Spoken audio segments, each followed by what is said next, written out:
So, hello everybody, thanks a lot for joining. As you know, this is the second session of a series of workshops about the unconscious mind. In our last session, we had an introduction on why psychoanalysis is a great tool and how it works. Today, we will dive into the cornerstone of psychoanalysis, the interpretation of dreams. It is a huge topic, and we will dedicate at least 2 or 3 sessions, I will see. If you have any questions, please make a note and I will answer them in the chat.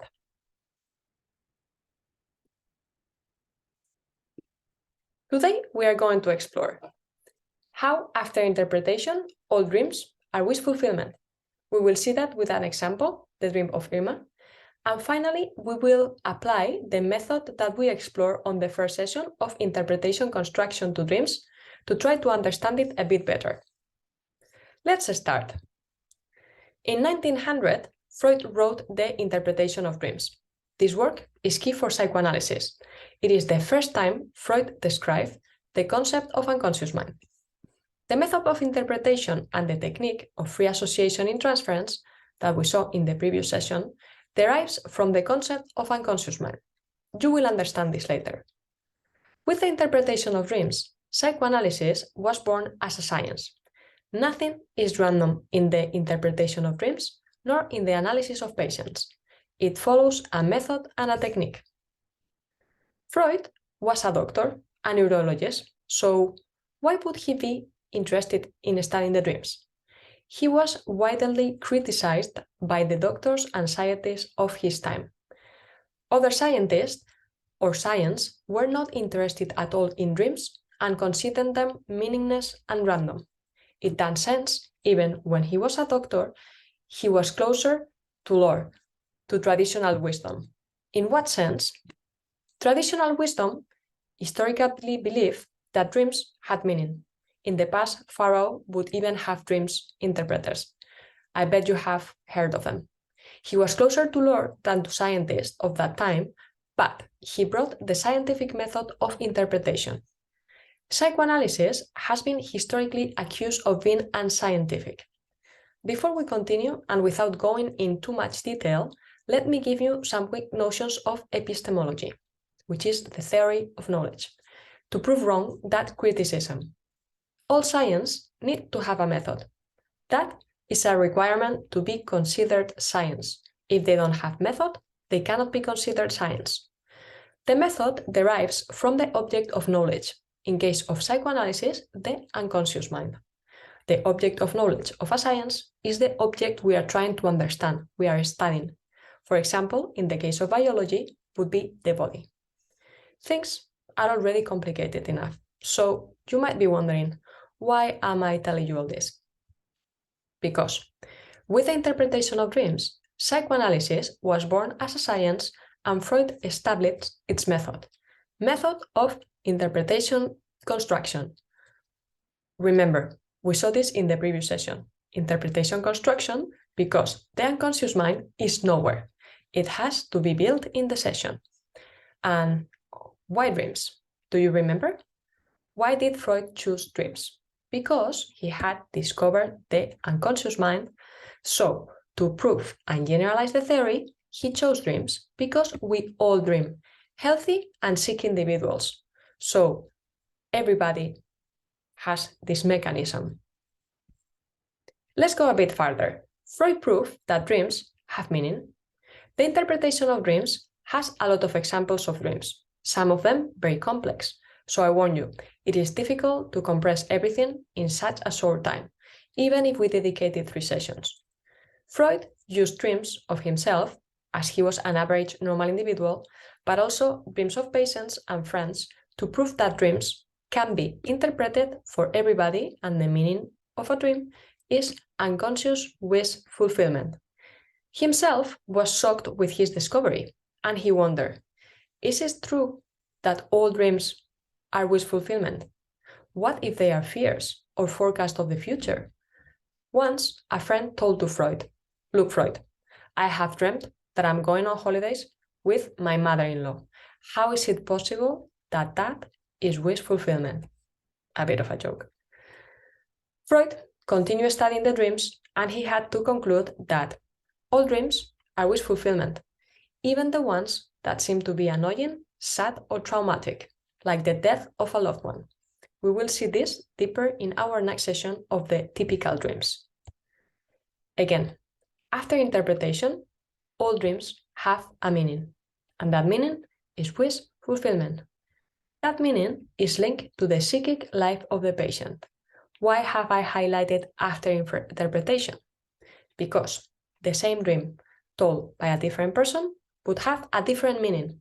So no, and this is a question that I get a lot. You cannot use a dictionary of symbols to translate and interpret your own dreams. Why? Because in order to interpret a dream, we need the patient to talk. Let's see this with an example. I'm going to use a dream of Freud, which is called Dream of Irma.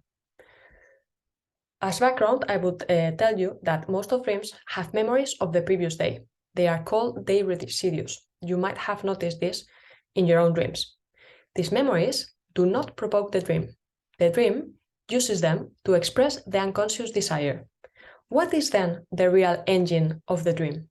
It is the unconscious desire. And we will talk about this because it's a really very big topic in coming sessions when we explore the Oedipus complex. As you can see, all the concepts are intertwined. This is why you need to continue listening without having understood everything.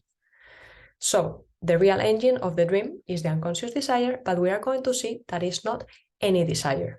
For now, let's bear in mind that it's an unconscious desire. So that you understand the dream we are going to analyze, I'm going to give you some facts. What I'm going to tell you now actually happened. Irma was a friend of Freud and also a friend of the family. Freud took also the chance to explain in his dream how it is more difficult to treat someone with who you have a personal connection. Irma was also seeing a physician who was working on the case with Freud. She had had some psychoanalysis sessions, but before summer, she dropped the treatment. Freud was very annoyed because she no longer had the anxiety, but she still had some symptoms. In summer, Freud met Otto, who was also a friend with Irma, and asked him, "Have you seen Irma?" And he said, "Yes, she is okay, but not fully recovered, to be honest." That evening, Freud wrote the clinical letter of Irma to the doctor he was working with. Let's see now what was the actual dream of Freud. This is the dream. They were in a big hall. Freud organized a party, and Irma was one of the people who had been invited. Freud approached her and told her, "If you have pain, it is your fault, your own fault." Irma began to complain about some sore throat, stomachache. Freud took her to the window where he could examine her. He asked her to open her mouth. He thinks he has seen some white plaques on her throat. The doctor, who is also treating Irma, is also in the party. He goes to Irma and examines her. He turned to Freud and told him, "Don't worry, she has an infection, she will get dysentery, and all the symptoms will clear off." This is happening because Otto gave her an injection and it was dirty. What is the meaning of this dream of Freud? What is the wish which is being fulfilled? In his dream, Freud is taking revenge against Irma for having left the treatment when she was getting better, Otto for having made that comment, "It is okay, but not fully recovered," and the doctor itself because he could not believe that the symptoms could have a psychical root. As you can see, after interpretation, we realize that the objective of this dream is to prove that Freud is not guilty and to exonerate him of Irma ailment. Very efficient, no? What Freud is doing while he is sleeping. Okay, so he is not guilty because she has something organic.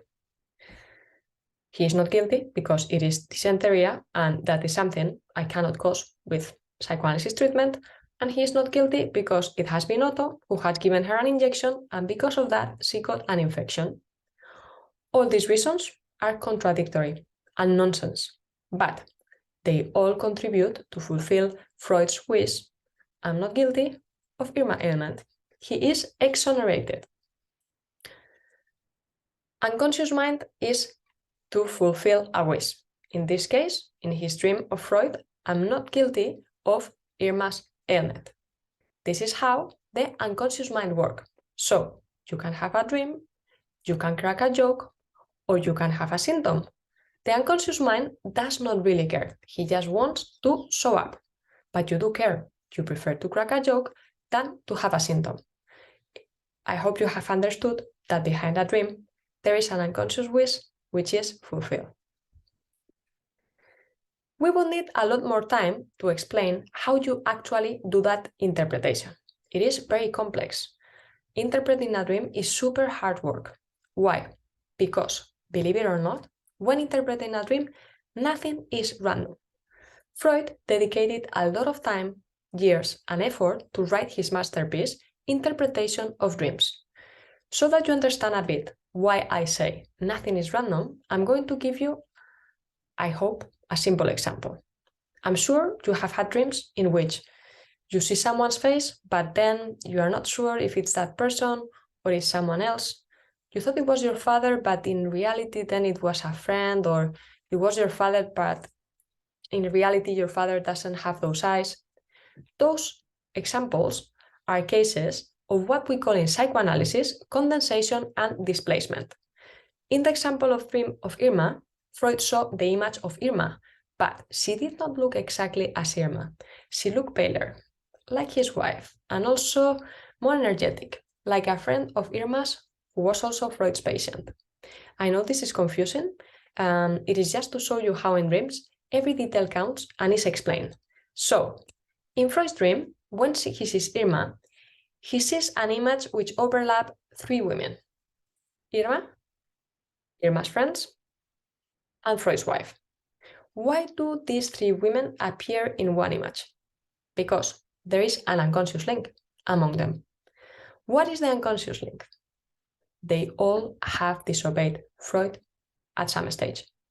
This is also a very good example to show why you can't use a dictionary of symbols that you find on internet to interpret a dream. The only way in which we could find out about that unconscious link amongst those 3 women is by listening to the person, in this case Freud, talking about his dream. We would need to ask the patient to associate freely to discover that unconscious link. The dream is related to the psychic life of the patient. I hope you now can have an idea of how difficult but accurate is to interpret a dream. Let's keep going, and remember to try to continue listening. I know it's not easy.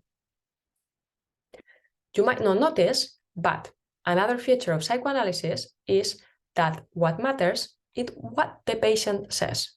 We can't open his head and watch the dream he had.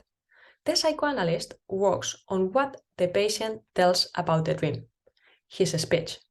From the dream he tells, the psychoanalyst interpret his unconscious desire.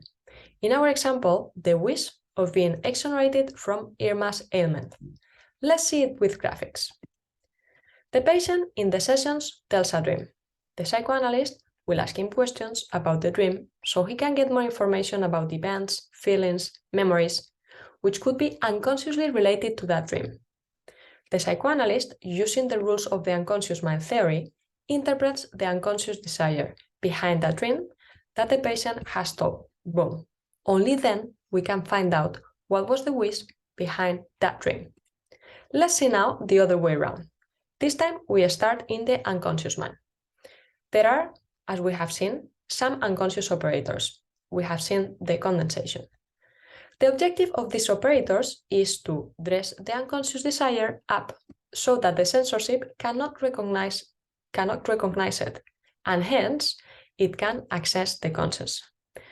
The energy linked to a desire is transferred to indifferent and insignificant representations so that they can access the consciousness. We will see at a later stage, but it's because of the censorship and repression. This is exactly the unconscious work that happens in dreams and symptoms, and this is why the dream looks crazy and random, most of times so different from our desire, to the point that unless a psychoanalyst interprets it, we can't know what wish is behind that dream.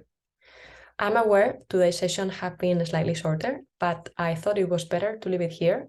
There is a lot to digest, and believe me, it's better to have clear ideas to be able to process and build up on the knowledge. So we are going to leave it here. And in our next session, we will be looking into why we have typical dreams. We will try to interpret some of them, and I promise you will understand better things we talked about today. But today's session was necessary before we go into the typical dreams that I'm sure you are going to find fascinating. We will also have a look into nightmares and its relationship with anxiety. And maybe we will start with the Oedipus complex. I will see. I will decide. So thank you very much. I hope you have enjoyed it. And I wanted to thank everybody for having continued listening without understanding everything. I am aware this is a very different way of learning to what you're used to, but I promise it will be worth it. Thank you. See you next time.